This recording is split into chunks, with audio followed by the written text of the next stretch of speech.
The 30-foot Hinckley sloop Andrea, built in 1957 as a Sou'wester Jr. at Henry Hinckley's boatbuilding yard in Southwest Harbor, Maine, is for sale.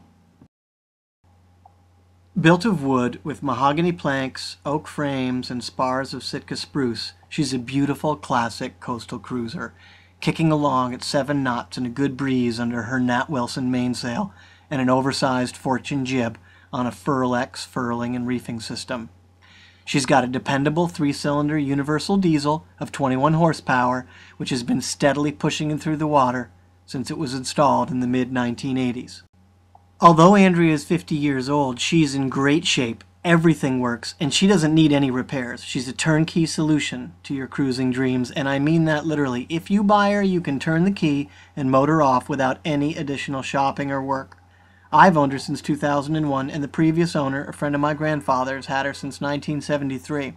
For as long as we've owned her, she's spent every winter undercover and in the water, so her hull is fair and planking and frames have no rot. A lifetime in the coast of Maine's wood-preserving saltwater ensures that. Over the last few years, I've done a good bit of work on her, so I'll go over that as well as inventory of the equipment that goes with her. But first, here are the basic specifications. By the way, all the details you could want, including her original specifications documentation from Hinckley and her most recent out-of-the-water survey from 2001, and over 300 pictures of her, are available on this website. You can always find the site by Googling Andrea Hinckley and clicking on the advertisement. So here are the specs. Andrea is 30 feet 3 inches long, draws 4.5 feet of water, and has a lead keel that weighs roughly 3,000 pounds. Her overall displacement is roughly 9,500 pounds.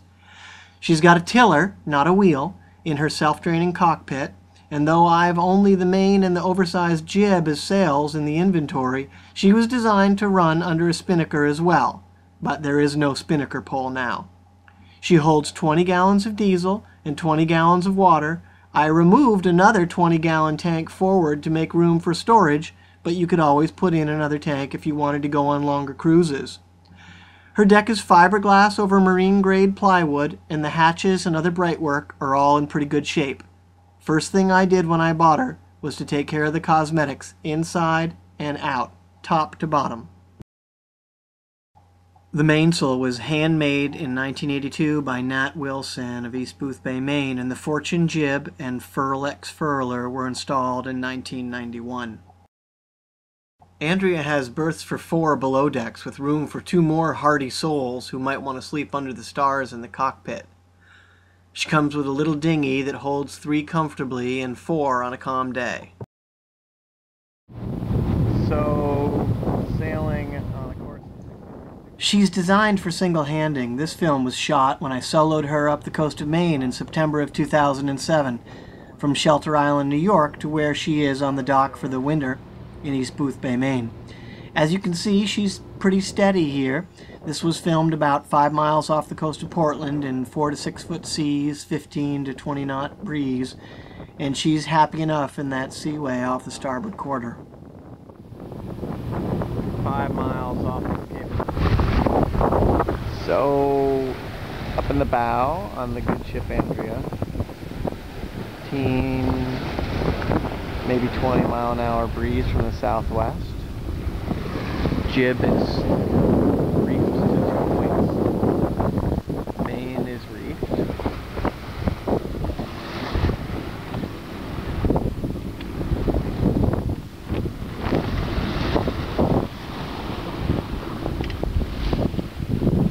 Here we are.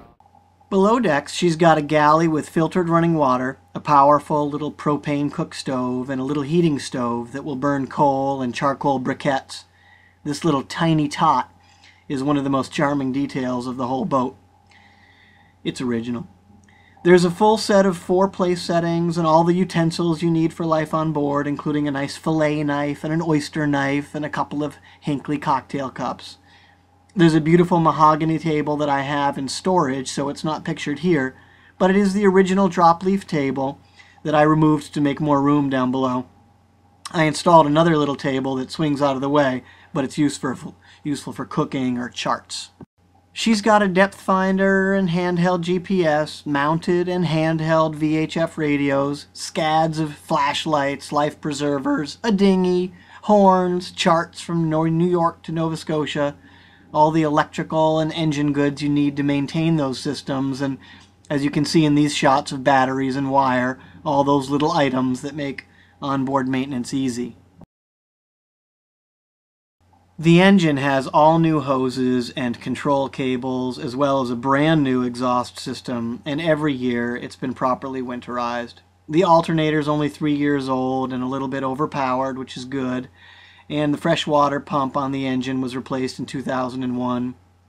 I reviewed all the electrical systems a couple of years ago and replaced every corroding or worn wire or connection point so that all the electrical connections are in good shape. While I was at it, I installed an ammeter and a voltmeter. Since I've owned it, she's had new glow plugs, a new fuel pump and hose and fuel filter mount, as well as a new raw water strainer in 2007, and some soundproofing to moderate engine noise.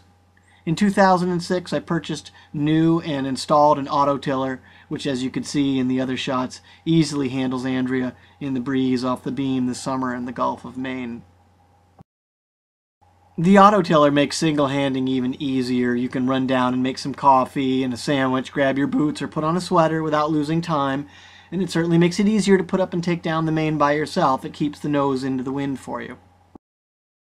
Over the last couple of years, I've bought a good deal of new equipment, including 2 men's medium foul weather bibs and 1 foul weather jacket, 2 lifelines, the usual flares and fire extinguishers and rescue equipment, including a great laser rescue light and a professional bosun's chair.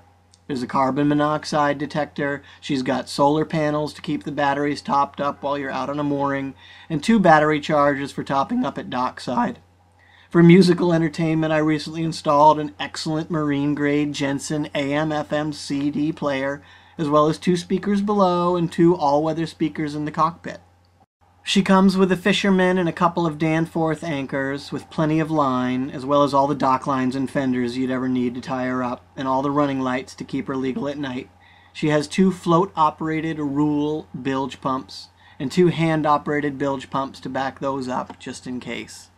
There's a nice old rope and wood ladder for when you take a dip over the side. I've also refinished literally every surface on her, above and below decks, inside and out, the spars from top to bottom. She's been taken down to the wood everywhere that is practical, including below decks. These shots were taken in 2004 when I took her down to the hull and properly repainted her using red lead and properly filling in any open seams. In 2002, I replaced 3 corners of the cabin trunk. You can see the seams here between the original work and what I installed, and I removed the cabin browse. I also installed 1 solar power vent in place of one of the Dorad vents to keep the air circulating 24/7, and I've installed new spreader lights, a steaming light, and proper anchoring lights. Now, she's 50 years old, so she's not perfect. Andrea has, like many boats her age, cracked frames. Most of them have been sistered, but not all of them, as you can see here. The aft corners, port and starboard, are punky and will need to have some planking replaced at some point in the next 5 to 10 years, including on the transom. You can see in this shot here that I filled the soft spots with epoxy in 2004, but that's just a temporary solution for a few years. She's never been refastened, to my knowledge, so that should probably happen the next 10 or 20 years, but that's a judgment call. She's a beautiful, classic wooden boat, and she's available now. Give me a call or send me an email if you have any questions. If you're in Maine and you'd like to see Andrea in the water, she's in Little River in East Booth Bay, shown in this picture here, and I've put a map up on the website to help you find her.